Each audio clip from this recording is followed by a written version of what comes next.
Olá, povo de Deus, tudo bem com vocês? A paz. Sejam todos bem-vindos a mais uma aula do Apocalipse, uma aula sobre a revelação de Deus, uma aula escatológica sobre o que vai acontecer no fim dos tempos. Temos estudado versículo por versículo do livro do Apocalipse.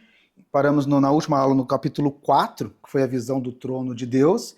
Se você perdeu a aula, estão todas gravadas aqui no canal do YouTube da Igreja Presbiteriana Independente de Itapira, IPI Itapira. Hoje estão percebendo um cenário diferente, um modo diferente da aula, mas é a continuação do capítulo 4. Se você perdeu, você assiste antes, e agora vamos estudar o capítulo 5. Então vamos fazer a leitura do capítulo 5 inteiro, que é do versículo 1 até o versículo 14, e a gente vai estudar versículo por versículo, e emendando com os capítulos anteriores, para que vocês possam entender o contexto do livro de Apocalipse, e o que significa para a igreja hoje, o que significa para as nossas vidas hoje, e o que é a escatologia, tanto na época de Jesus, como é para nós hoje. Então, Apocalipse capítulo 5, de 1 até o versículo 14. E a palavra diz assim: Vi na mão direita daquele que estava sentado no trono um livro, escrito por dentro e por fora, de todo selado com 7 selos. Vi também um anjo forte, que proclamava em grande voz: Quem é digno de abrir o livro e lhe desatar os selos? Ora, nem no céu, nem sobre a terra, nem debaixo da terra, ninguém podia abrir o livro, nem mesmo olhar para ele. Eu chorava muito, porque ninguém foi achado digno de abrir o livro, nem mesmo de olhar para ele. Todavia, um dos anciãos me disse: Não chores, eis que o leão da tribo de Judá, a raiz de Davi, venceu para abrir o livro e os seus 7 selos. Então vi no meio do trono e dos 4 seres viventes e entre os anjos um de pé, um cordeiro, como tendo sido morto. Ele tinha 7 chifres, bem como 7 olhos, que são 7 Espíritos de Deus enviados por toda a terra. Veio, pois, e tomou o livro na mão direita daquele que estava sentado no trono.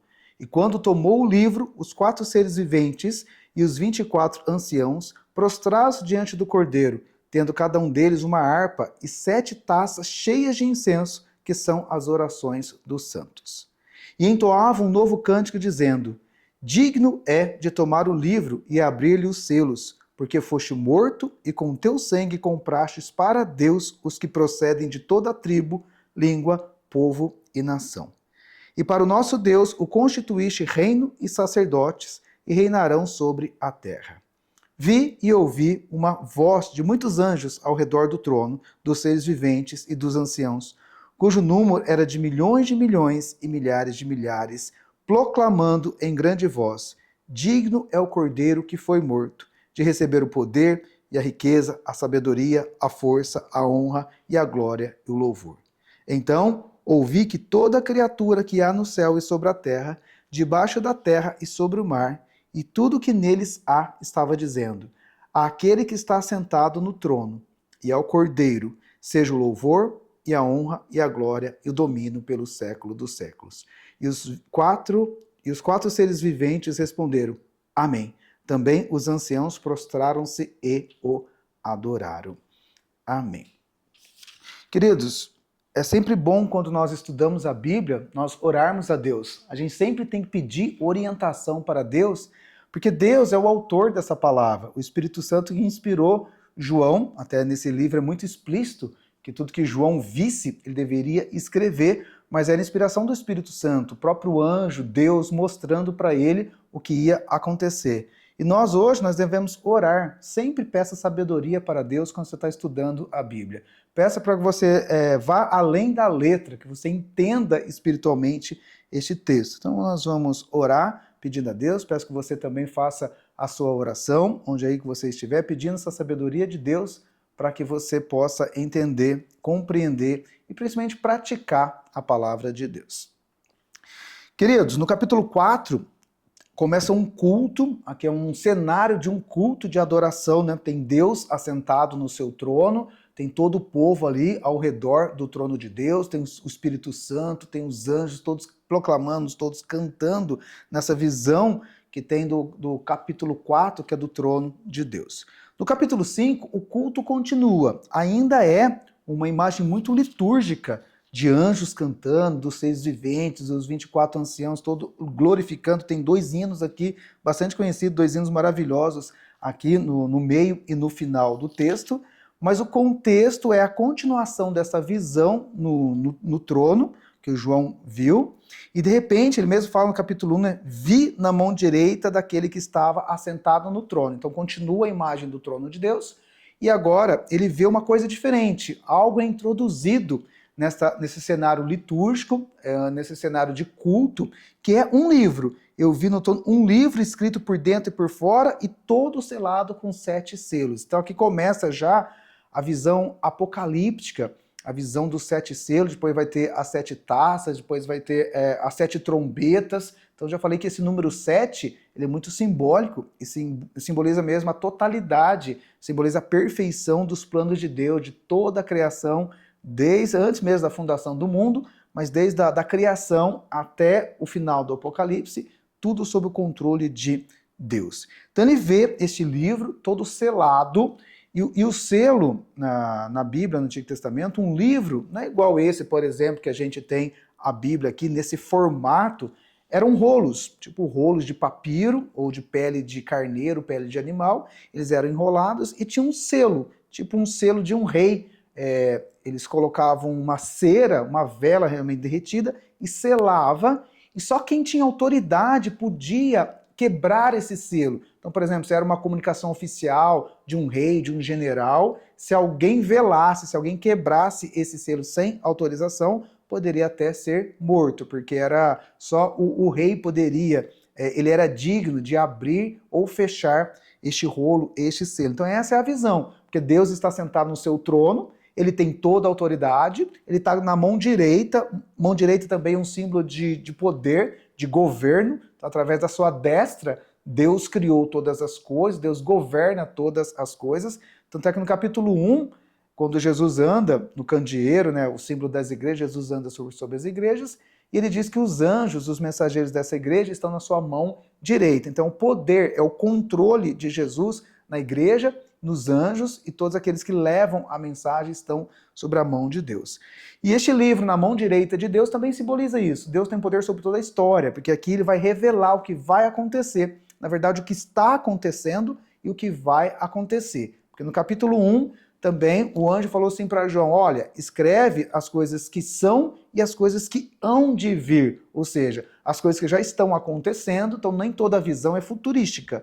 Tem visão aqui que Deus mostra para ele o que está acontecendo, e a gente vai perceber isso na leitura dos selos e na leitura do Apocalipse em geral. Tem coisas que já aconteceram e tem coisas que ainda vão acontecer. Aliás, grandes coisas já aconteceram, a maioria das coisas já aconteceram, porque muitos tendem a achar que o livro do Apocalipse é só uma revelação final. Não, é uma revelação na história. Com o desenrolar da história, Deus já revelou bastante coisas que aqui estão escritas. Então ele tem essa autoridade na mão direita, com esse livro selado, que só Deus aqui no caso, né? Não era um rei, porque aqui ele está numa visão no céu. Lembra que João foi levado ao céu no capítulo 4, e ele continua lá, ele está diante do trono de Deus. Vi também um anjo forte, então aparece também as figuras de um anjo ali do lado, que proclamava em grande voz, quem é digna de abrir o livro e de desatar os selos? Então se o livro de Apocalipse é uma revelação, e essa revelação está toda enrolada e selada, então o grande anjo já introduz esta história que ninguém era digno. Então se está na mão direita de Deus, está João ali, está os 24 anciãos, os irmãos lembram, está os seres viventes à frente, mas ninguém era digno de abrir este livro. Então ele canta, que é uma canção, quem é digno de abrir esse livro e desatar os selos? Ora, e ele continua no versículo 3, nem no céu, nem sobre a terra, nem debaixo da terra, ninguém podia abrir o livro, nem mesmo olhar para ele. Então aquele livro na mão direita de Deus era tão poderoso, é tanta autoridade naquele trono, que nem no céu, nenhum dos anjos ali, nenhum dos 24 anciãos, nenhum dos 4 seres viventes que estavam, nem mesmo os 7 espíritos representando o Espírito Santo, era digno de pegar, nem de olhar, as pessoas não podiam nem olhar para aquele livro, quanto lá abrir e ver o que estava escrito por dentro e por fora.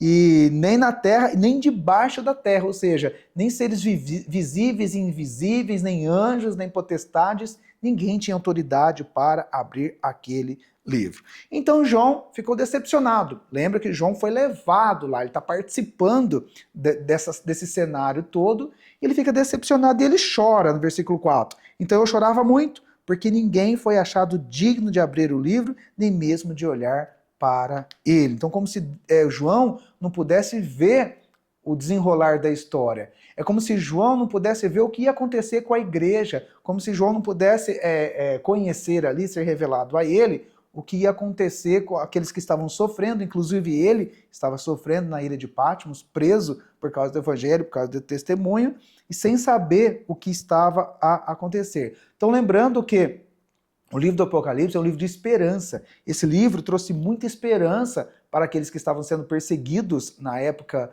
de Jesus. Na verdade, o livro foi escrito no ano 90, mais ou menos, então, seu contexto histórico, 90 depois de Cristo. Então, a igreja sendo perseguida.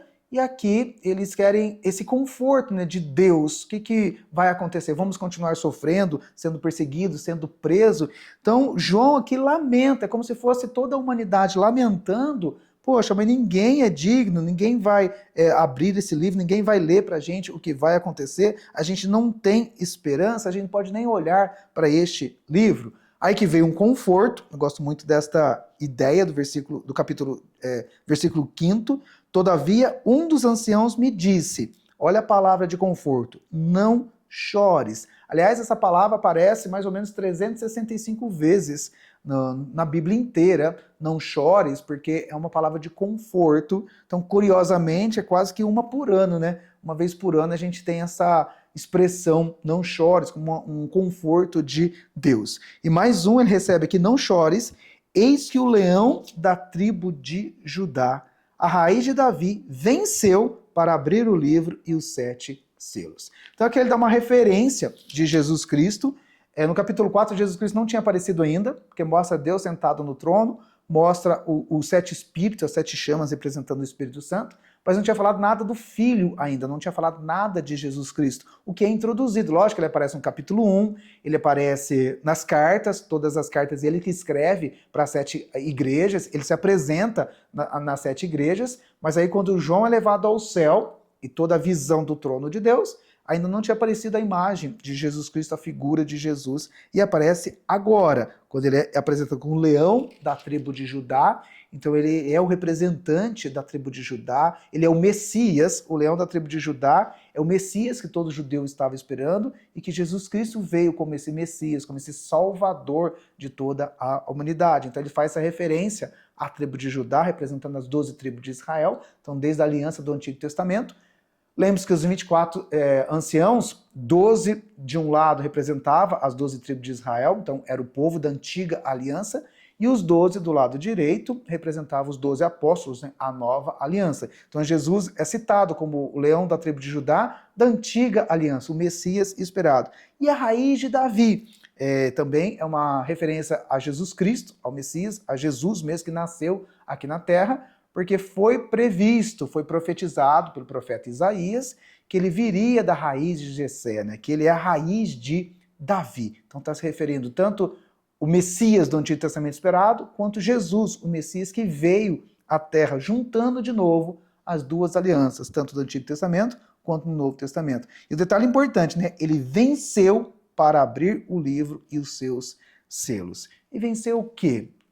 Desde o capítulo 1 está dizendo, Jesus Cristo é aquele que era, que era e que há de vir. Ele se apresenta às cartas como aquele que esteve morto, mas venceu. Então aqui está falando da ressurreição. Ele venceu a morte. O último inimigo a ser vencido seria a morte. Só Jesus é digno de abrir esse livro. Só Jesus é digno de pegar esse livro da mão direita de Deus que está no trono. Ninguém era digno porque ninguém obteve essa vitória sobre o último inimigo que é a morte. Então ele venceu para abrir o livro os 7 selos. A morte, a ressurreição, deu dignidade a Jesus Cristo para abrir este livro, para quebrar todos esses selos. Então aqui é a autoridade. Em Mateus, no finalzinho do Evangelho de Mateus, o próprio Jesus diz, toda autoridade me foi dada no céu e na terra. Então o anjo forte aqui grita que ninguém no céu, nem na terra, nem debaixo da terra é digno de abrir nem de olhar para esse livro. Mas Jesus Cristo nos lembra, toda autoridade me foi dada no céu e na terra. Então ele dá a comissão para a igreja, ele fala que tudo ele recebeu de Deus, toda a autoridade sobre o céu e sobre a terra. Por isso no Pai Nosso a gente ora também, a vontade de Deus é feita no céu, é feita na terra, por causa dessa autoridade que Cristo tem. Então ele já aparece aqui como uma figura vitoriosa, ele venceu e como o único que é digno de abrir o livro. Versículo 6. Então vi no meio do trono e dos 4 seres viventes e entre os anciãos de pé um cordeiro. Outra referência a Jesus Cristo, agora no Novo Testamento também, quando no batismo, João Batista estava batizando para a remissão dos pecados, para purificação, e Jesus Cristo chega perto do Rio Jordão para ser batizado por João Batista. E quando João Batista avista, então estava todo mundo ali, ele estava pregando, batizando as pessoas, preparando o caminho para Jesus, e ele mesmo declara, eis o Cordeiro de Deus que tira o pecado do mundo. Então ele venceu a morte, e ele morreu no lugar de todas as pessoas, no lugar de todos os pecadores. Então ele é apresentado como o Cordeiro, como tendo sido morto. Então perceba como a morte é importante neste capítulo, porque através da morte ele venceu o pecado. Romanos 6,23 diz que o salário do pecado é a morte, mas o dom gratuito de Deus é a vida eterna. Então o Cordeiro é esse, ele é digno porque ele morreu no lugar de todo mundo. Ninguém, por causa do seu pecado, poderia nem olhar para Deus. Então a visão aqui do trono de Deus, que a João foi dado esta graça de enxergar, mas ninguém nem podia olhar nem o livro e nem pegar este livro. Mas o Cordeiro, por causa da sua vitória, sim, porque ele foi morto. E tem uma descrição dele muito interessante. Ele tinha 7 chifres, depois eu vou colocar uma imagem aqui na edição para vocês acompanharem essa imagem, bastante interessante. Ele tinha 7 chifres, bem como 7 olhos, que são os 7 Espíritos de Deus enviados por toda a terra. E lembra que no livro de Apocalipse, é um livro muito simbólico, aparecem dragões, aparecem as bestas, que são feras, uma mulher sentada num dragão. Então se a gente não entender a simbologia e ler isso como literal, a gente não vai entender o contexto e o significado do livro de Apocalipse. E aqui aparece já esse cordeiro como tendo 7 chifres.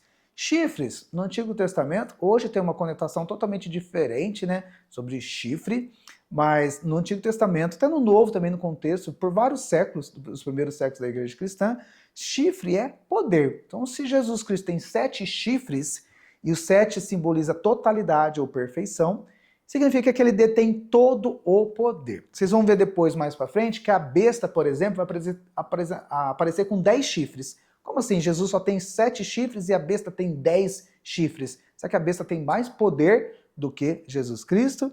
Depois vocês vão ver, a gente vai chegar nesse texto, mas cada chifre da besta representa uma nação, está representando 10 nações ali. Então tinha um rei de uma nação que tinha um chifre, que era um poder centralizado ali naquele império, 10 nações tinham 10 chifres, mas Jesus sozinho tem 7, que é a totalidade de todo o poder no céu e na terra e debaixo da terra. Então isso que é o símbolo dos 7 chifres, bem como 7 olhos. Então ele é onipotente, o 7 é o todo-poderoso, é uma das características divinas, né, da onipotência, ele tem todo o poder.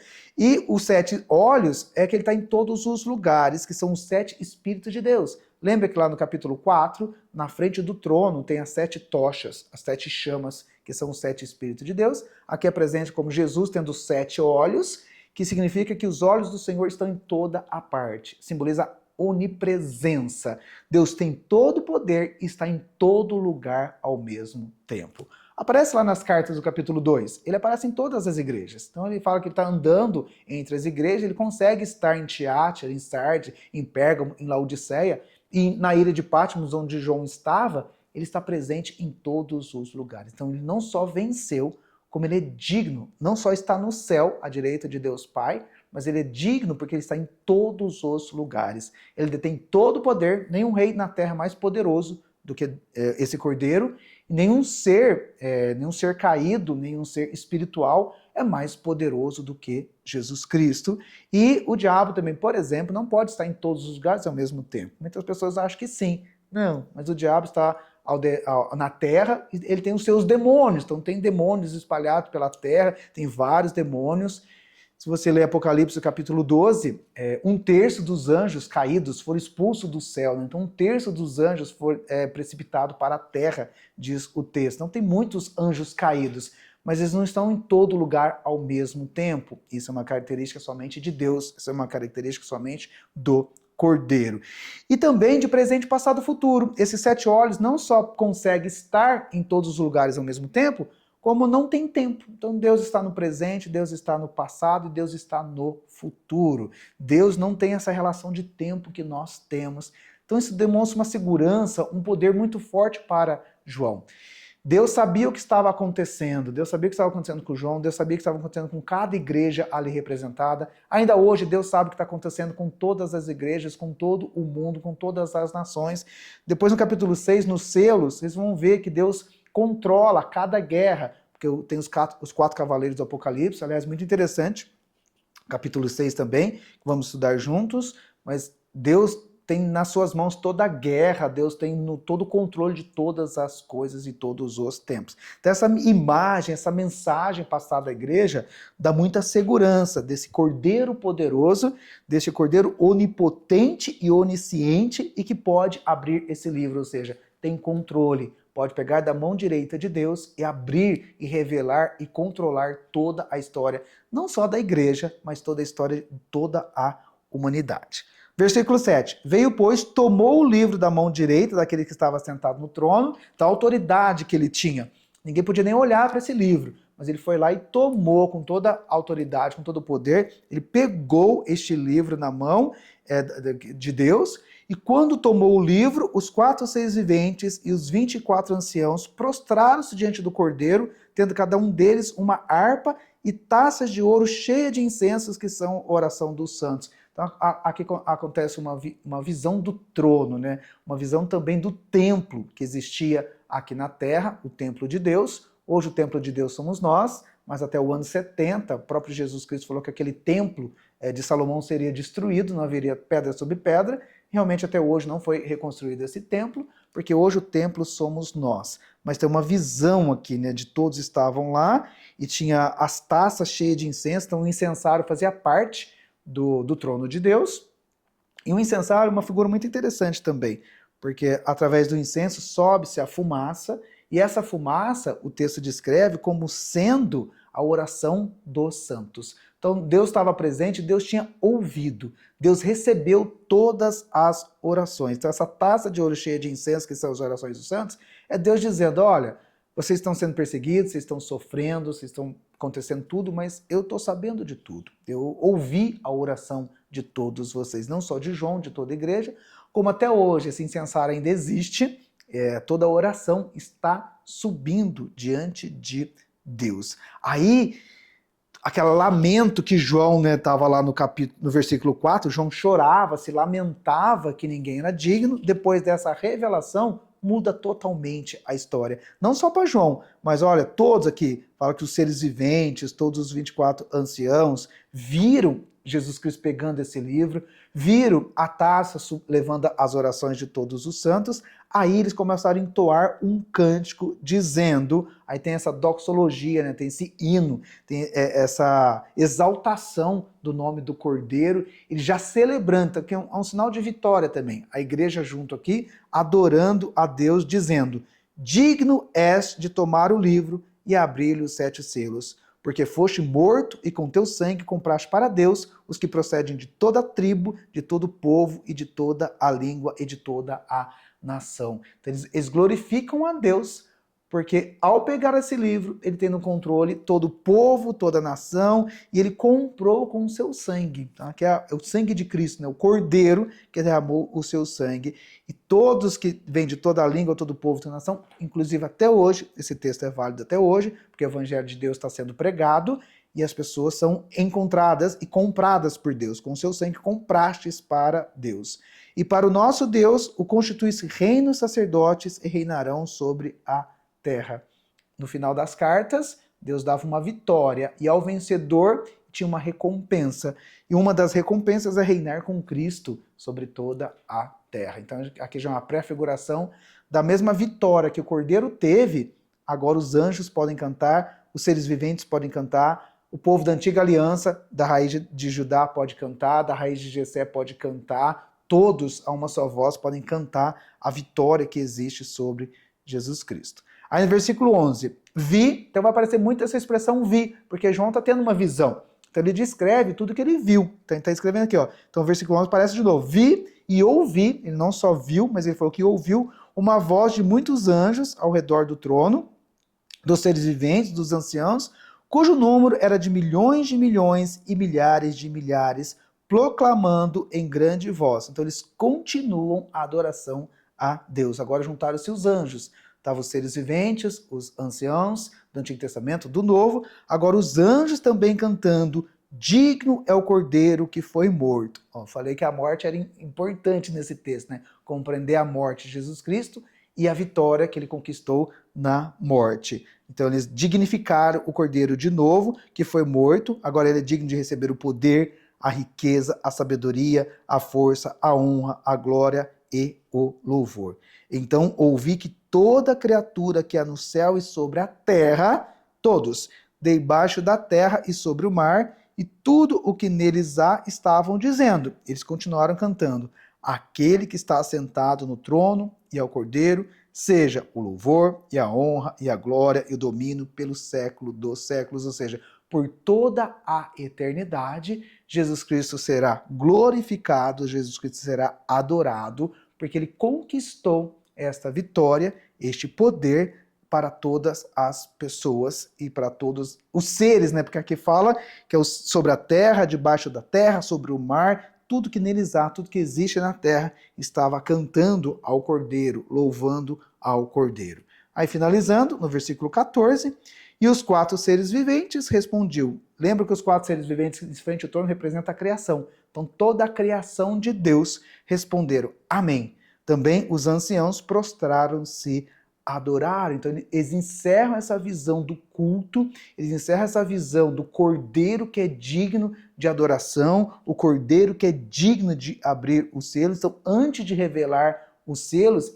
eles adoram este Cordeiro que conquistou essa dignidade de abrir. Então esse texto, essa visão, traz muito essa questão da esperança de saber que esse Deus onipotente, 7 chifres, onisciente, 7 olhos, 7 espíritos dele que está sobre toda a terra, enxergando, vendo, nada passa desapercebido, nada na história, na sua história pessoal ou na história da humanidade inteira passa desapercebido. A Deus, ele tem controle.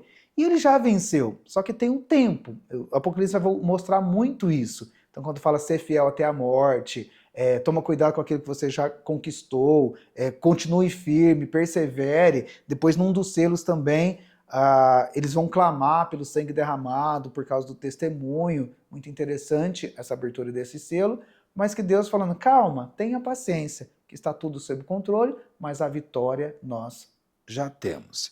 Então, nós encerramos o capítulo 5, e convido a vocês, aqueles que moram em Itapira, aquele que mora na região, a vir toda quarta-feira, às 19h30, a gente tem um estudo ao vivo aqui na igreja, eles são gravados, depois é colocado aqui no canal do YouTube, mas você pode vir também para estudar junto com a gente ou acompanhar aqui através do canal. Qualquer dúvida, também podem escrever, qualquer dúvida pode perguntar, podem participar, mas o importante é a gente estudar junto e entender e compreender a visão de Deus, a visão do Apocalipse para as nossas vidas, para a nossa igreja. Deus abençoe até muito vocês. Um grande beijo no coração de todos, um forte abraço e até a próxima aula, se Deus quiser.